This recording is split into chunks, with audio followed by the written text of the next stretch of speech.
Lord, thank you for this moment. Thank you for your everlasting love, your reckless love, and all is being here.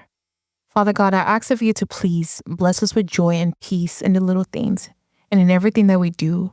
We ask of you to please guide and protect us and lead us to the right path. Thank you, Lord. Amen. Hey, everyone. Welcome to What's on the TV Tonight, your cozy corner for all things TV. From the comfort shows that make us feel seen to the ones that make us laugh, cry, or yell at the screen. We're breaking it all down. But it's not just about what we watch. It's about how those stories connect to real life, the comfort they bring, and the lessons we carry with us. I'm your host, Shani, aka SeniTelly, and every Friday we'll dive into the shows we love and what they teach us along the way. So, what's on the TV tonight?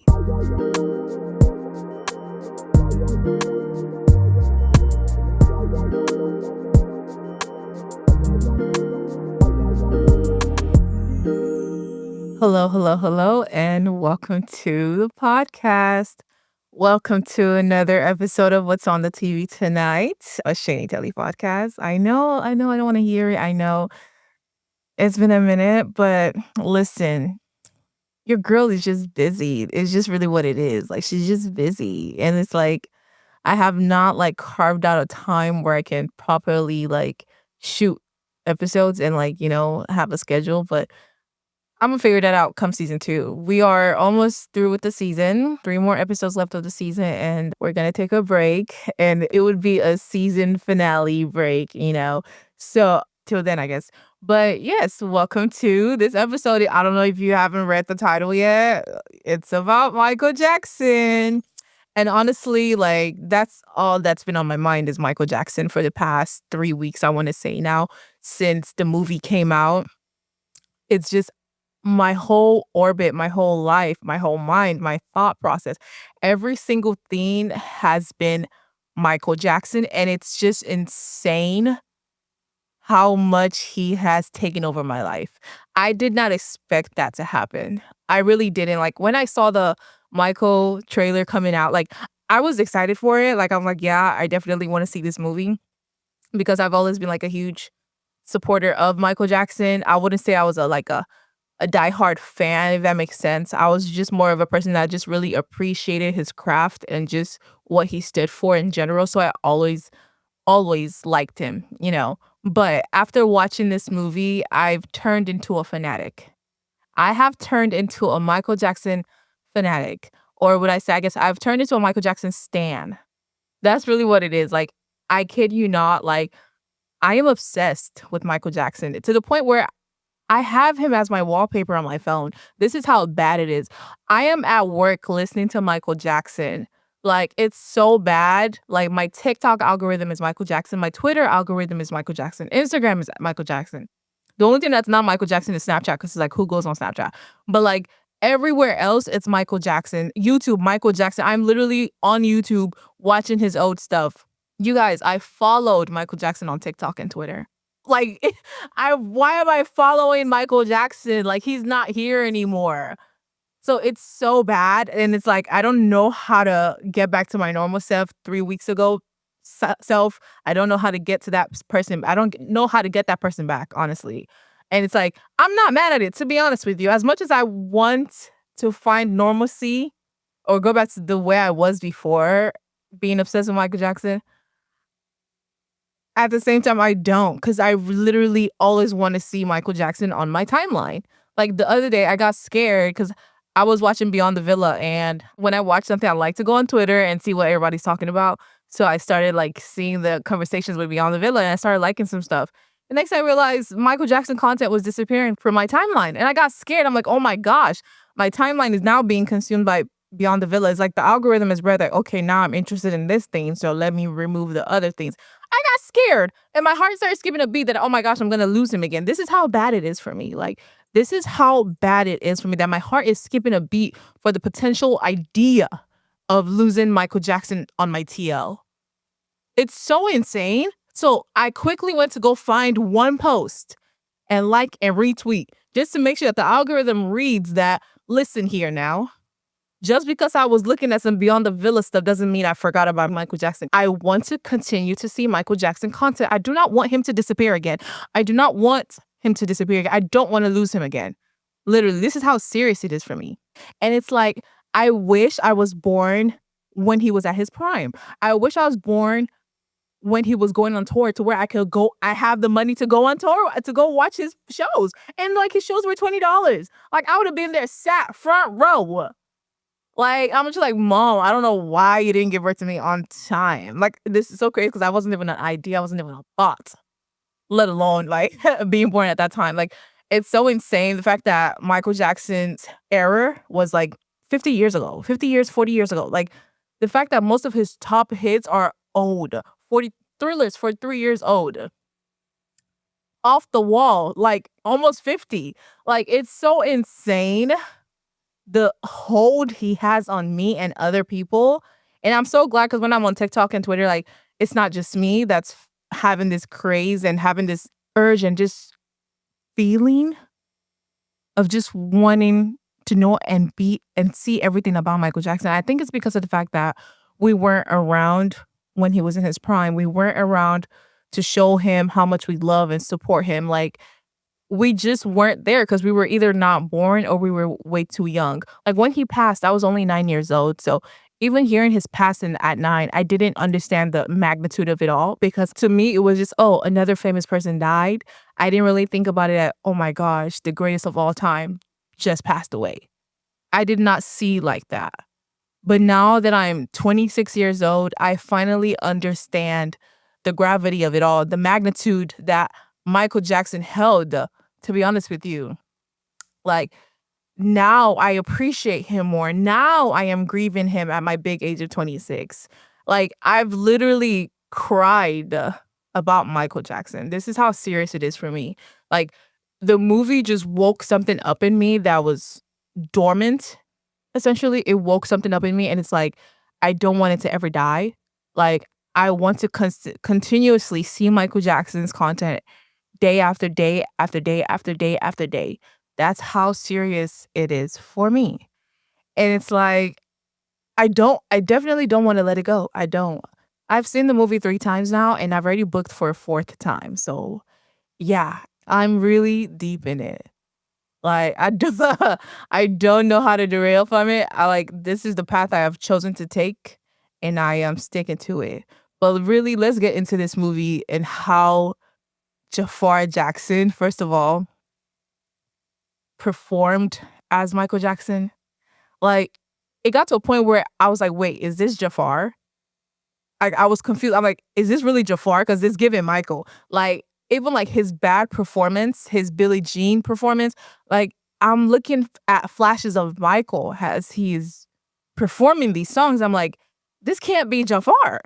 Mind you, this is his first project ever. So it's the fact that he literally owned the craft that is Michael Jackson's whole discography and Michael Jackson's whole essence. Just the way Michael Jackson carries himself, the way he dances, the way he sings, like Jafar did that.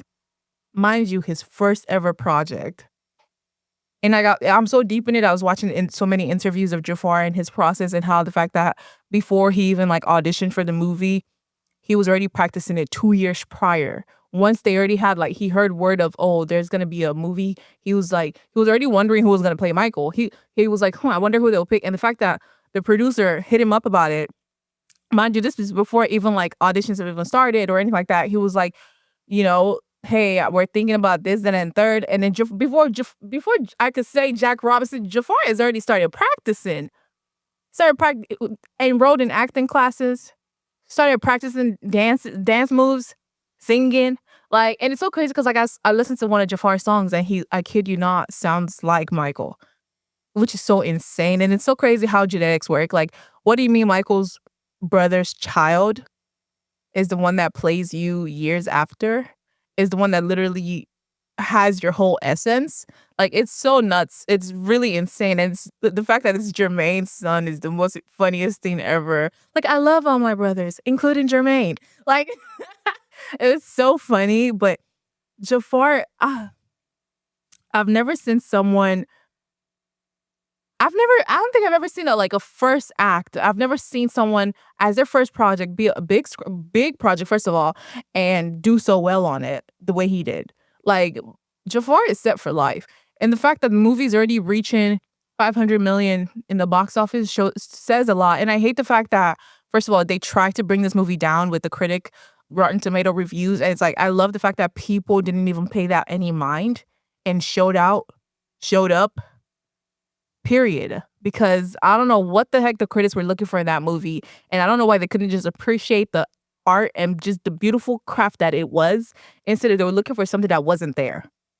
It's like they went into that movie with a preconceived notion and an idea that they had created by themselves and they thought would be implemented in the movie, which is so insane to me because it's like the movie is, first of all, is to show the other side of Michael that we didn't see, the other side that we didn't really know, like to really appreciate his craft and his growing up and how he became the person that he was. Like, and I don't know why critics went in there looking for something else, which is so weird to me. Like, I didn't get that at all. And I'm so glad that people just showed up and showed out because the movie is amazing and it deserves all its flowers. It deserves all $500 million and more, to be honest.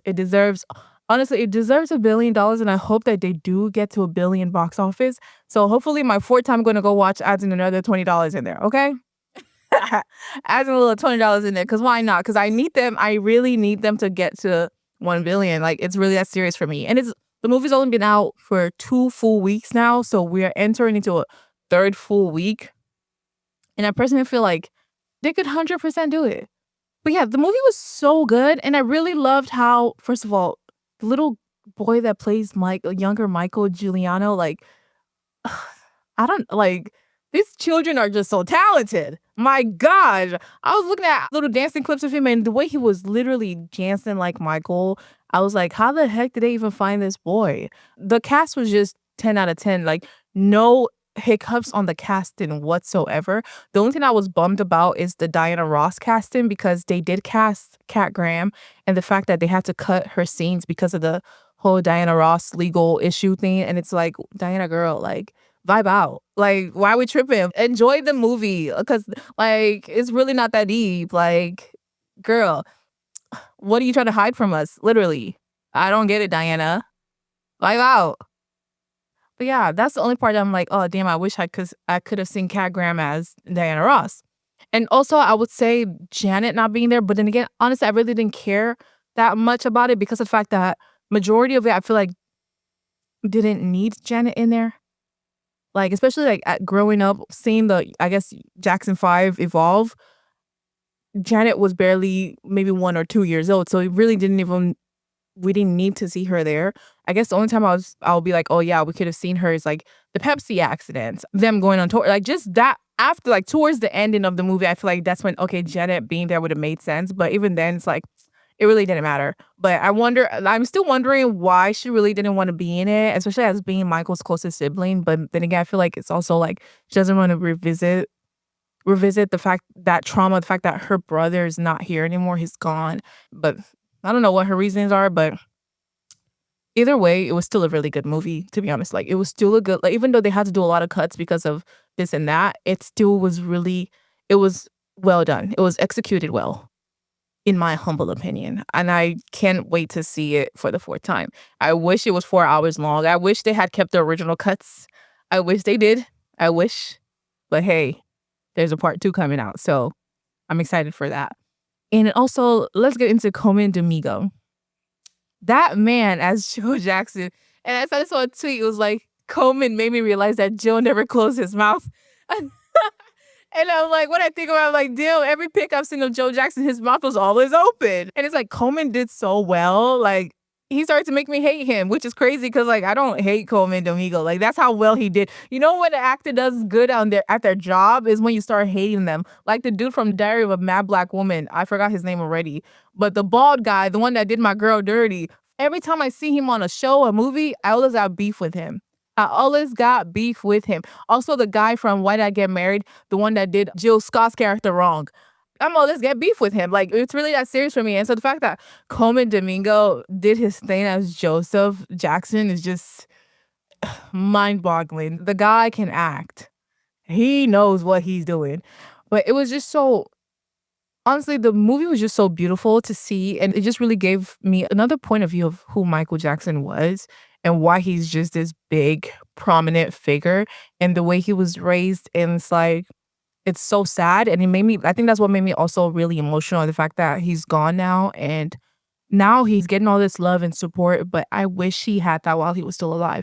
And what breaks me is the fact that I'm scared. I think that, oh, he died thinking that the world didn't love him anymore. That's what I fear that happened to him, and I hope that's not the case, and I hope that he knew that people loved him because before he died, he was preparing for a tour, and that's what also breaks my heart because I watched the This Is It tour a couple of days ago as also, and it broke my heart to see how much he worked hard for it to do his comeback tour, and the fact that days later he passes away, oh my gosh, just seeing the clips and seeing how much he rehearsed with his crew, it just broke me to see that this would never happen. This show would never come to be. So it's like I really hope that he sees and knows how much he's loved and supported and just how much the world misses him. I really hope that he's rested in peace and just knows that we love him, literally. I really hope he knows that we love him because Shani Yusuf loves him down, okay? Like, loves him down. But I don't know. I feel like there's more to see. There's more to come with just who Michael is. But the movie was a great way of showing the beginning and just to see what really made Michael Michael. And I feel like that moment, that Pepsi moment, was like the tipping point of his life. That point in his life where he was like, okay, I have to make a change. I have to make moves now because if I keep going on this path, I'm never gonna get to where I want to go. I'm never going to be happy or I'm never going to just excel. And I feel like that's what happened because I feel like Joe was dragging him down by wanting him to continuously, be with the Jacksons, be in the Jackson 5 when Michael wanted to branch out. And I think I kind of saw why Joe was pushing so hard on making sure that the Jackson Fives were a thing is because I feel like he wanted all his kids to be successful. This is how I see it. He wanted all his kids to be successful, and he felt like Michael's success would drown theirs. And he didn't want that to happen. He wanted them all to be all on equal playing fields. Hence why he kept on pushing for the Jacksons. Michael needs to do this or that with his brothers. And not so much, oh, let me actually sit back. I've done enough with these kids. Let them start finding their own path and doing their own thing, you know? I wish he had realized that early on before he pushed Michael to even do this victory tour with his brothers or to do this Pepsi commercial. I wish he realized that Michael needs to be his own person. His other kids need to be their own person and find their own things and do their own things. And they don't have to always move together as the Jackson 5. I wish he had realized that, but I think it all boils down to the fact that people are just never satisfied. They're never satisfied. Even when you have all this money, all this success, you're never satisfied. You always want more and more and more and more. And I think that is what happened with Joe. He continuously wanted more for his kids that he failed to realize that, is this what my kids want? Is this really what Michael or Jackie or Jermaine or Randy or Marlon or T, like, is this really what they all want? Because the brothers were satisfied with not continuing on as the Jackson 5. They were satisfied. But Joe pushed and pushed and pushed and pushed to the point where he almost killed his son. And I feel like that Pepsi commercial was the big point in Michael's life to where everything else that happens in his life after will still all go back to that Pepsi moment. Because Michael had severe headaches. He had severe pain in his head because of that Pepsi accident, which led him to painkillers, which led him to the fact that he was having trouble sleep. Like, there's so many things that when you look at it, it goes back to that Pepsi incident. It all goes back to that Pepsi incident. And I saw this one freaky tweet that was like, prior to the Pepsi accident, Michael had lived 9,287 days on this earth, and he was 25. And 9,287 days later, he's 50 and he dies. I saw that freaky tweet and I'm like, oh my gosh, that is insane. That is the most insane thing I've ever heard. And I didn't have the capacity to do the math, but it kind of made sense. what breaks my heart is the fact that he didn't have a childhood, and hence why I feel like he developed Peter Pan syndrome. And honestly, sometimes I feel like I have that because no shade, no tea. Like I want to grow up, I want to be an adult and this and that, but like there's times where I'm like, damn, I wish I was a kid. I wish I still had the freedom to do this or that, you know? And I feel like I had a really great childhood, so I can't even be like, oh, my childhood was horrible to the point where I'm craving to be a child again. No. But I feel like with Michael Jackson, he didn't have a childhood. He was on the bus. He was doing shows left and right, and his dad continuously abused him. So he didn't have freedom. He didn't have happiness. He was lonely. And it's like I saw this one poem he wrote with a drawing. He was so talented. Like the guy can dance, sing, act, and draw. Like what couldn't he do? Like I have no clue. But it was a painting that he did, and it was like, before you judge me, ask me about my childhood, and I will ask you about yours. And I'm just like, damn, damn. He never had peace or happiness in his childhood. He didn't grow up with love. He didn't celebrate birthdays. He didn't celebrate Christmas because they were Jehovah Witnesses. So it's like he really did not experience the things that a normal child would have experienced. He didn't have friends. That's why he was so close with animals and just wanted to get to be with animals, because those are the only things that can really be there for him, literally, without him having to give something, you know?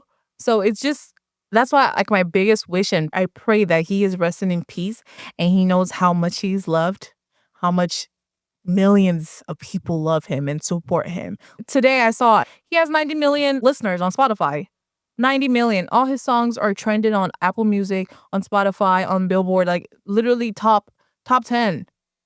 Mind you, all these songs are like 40 something years old. And honestly, it makes me start to realize like artists of today, like, are any of their songs gonna chart in 40 years? Are any of their songs gonna be remembered? Because I really truly don't feel like they are. The only person, no shade, well, it's not even a shade because it's just like, this is how I feel. And I feel like, honestly, I feel like she's the only person that could maybe potentially have songs that would be revisited in 30 years, 20 years, is Beyonce. If you don't think so, argue with your mom, not me. I don't care. I feel like Beyonce is the only person besides Michael Jackson that can potentially be remembered in 40 years, in 50 years, in my humble opinion. But hey, argue with your mom, not me.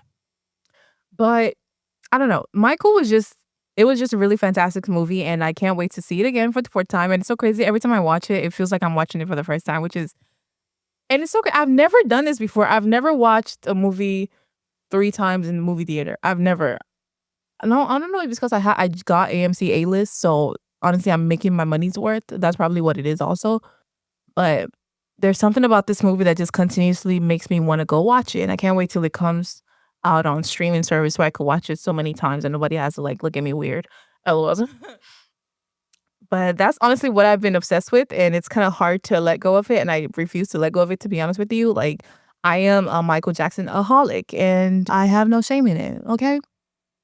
I eat, breathe Michael Jackson.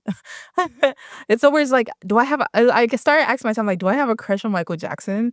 But I'm like, no, I don't. But do I? I don't know. I don't know. I think it's really just I'm mourning him. I think that's just really what it is I'm grieving Michael Jackson. The grief I never had when I was 9, I'm having it now. I think that's just what it is. And also, I kind of since have a little tiny crush on Jafar now. Like, he's just so freaking good. It's insane.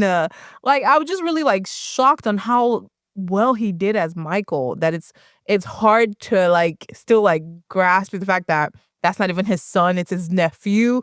And the fact that this was his first project is just still like mind-boggling to me. And that kid is set for life. He's gonna have projects at his doorstep. He's gonna have people calling his name.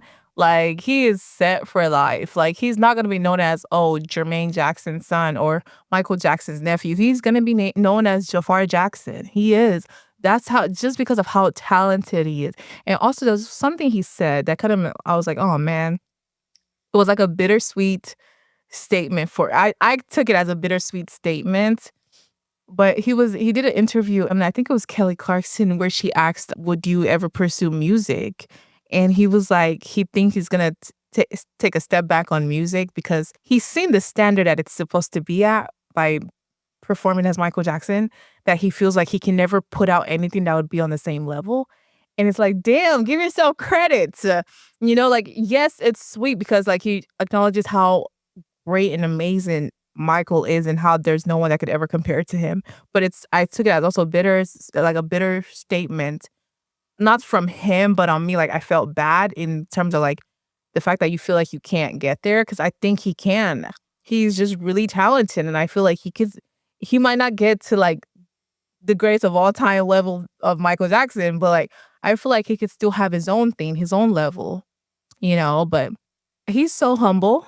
I think that's just what it is. He's just a humble kid. He's like his uncle, essentially. It's so crazy. Like they have so many similarities. It's nuts. But then again, I don't want to speak because I don't know these people for real. I don't.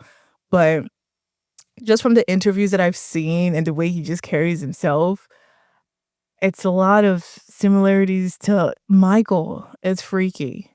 Yeah. I don't know. But honestly, that movie was amazing. And I can't shut up about it. I really cannot shut up about Michael. Like, I'm obsessed. But that's what I've been watching. Oh my gosh, I've been honestly, the AMC has seen me a lot this past few weeks with the drama, You Mean Tuscany, Devil Wears Prada. Like, they've seen me a lot. And they'll see me again. I've been watching a bunch of movies and TV shows. TV show wise, I've been watching The Boys. And this is the final season of The Boys. And personally, as a final season, you have to be on it. I don't know why this final season is so mid. It's horrible. And then the fact that they canceled Gen V and now they're having another spinoff called Vought Rising to center around Soldier Boy and whatever you say the babe's name, Stormfront. It doesn't make any sense to me. How you cancel Gen V and then you're going to give Soldier Boy and Stormfront, I cannot say this lady's name, whatever, a show. It doesn't make any sense to me. Like, The Boys is not The Boysen. It's not. It's really not. It's really mid. As a final season, you got to come harder than that. The season low-key sucks. It sucks. And they only have 2 more episodes left. I don't know what they're gonna do to revive it because right now it's dead. I don't know. And then I watched Beef. I don't know if you guys ever heard of Beef, but it's this weird show with people that essentially have beef with one another, and the beef is created by the most randomest things. But this past season, it was a country club manager and his wife, and then 2 employees of the country club, and it was the most trippiest thing ever. It was the most weirdest thing, and then the ending of that show would piss you off. It would piss you off. Honestly, I would recommend watching season 1. Season 2, I don't know. I don't know what to tell you. But I've been watching that, and I've been watching Invincible, and I finally just caught up with Invincible yesterday. I think I have, like, 1.5 episodes left to watch with Invincible. I need to finish that. And yeah, that's kind of what I've been on lately. And Summer House, of course. Oh my gosh. Summer House, I don't even know. Like, I've just really been I'm watching season 7 right now, and I'm simultaneously watching season 10 as well. But Summer House, ever since their little scandal, I've kind of been on it, like, on their Twitter, like, mad. It's so crazy. I'm trying to deviate from Summer House, to be honest, because it gets to a point and I just need a little bit of normalcy and something out of Summer House orbits. I need to give Summer House a break. I think that's what it is. Once this reunion comes out, I'm going to finally, I think, give Summer House a rest. I have to because I can't deal with any more Wes and Amanda BS. I really cannot. But essentially that's really all I've been watching and what I've been catching up on. But yeah, I've been reading again and hopefully I'm consistent with it. Because I bought so many books. I went to a book sale and I bought like 30 plus books, and I've only read a quarter. I've never finished it. I'm still I'm chapter 4. So I need to finish all these books that I bought. I have to read them all. But yeah, that's what your girl has been on. But more to come. I have exciting announcement. I will probably announce this in the finale, but SeniTelly she's doing the dang thing. She is, okay? So thank you guys for listening to this episode, and I will see you soon. Not too long, I promise. I will see you soon, and we will chat more. And send me recommendations. Email me recommendations at what's on the TV at SeniTelly.com, or DM me on Instagram at SeniTelly or TikTok at SeniTelly. Make sure you give us a little review or a rating or something, and give us a follow. Why not? You want to. Thank you for listening, and I hope you guys have a fantastic weekend. Cheers to the freaking weekend. I drink to that. Yeah, yeah. Hope you guys have a fantastic Friday, a fantastic weekend, and hope you have a lovely day and a lovely night, depending on when you're listening to this. Bye.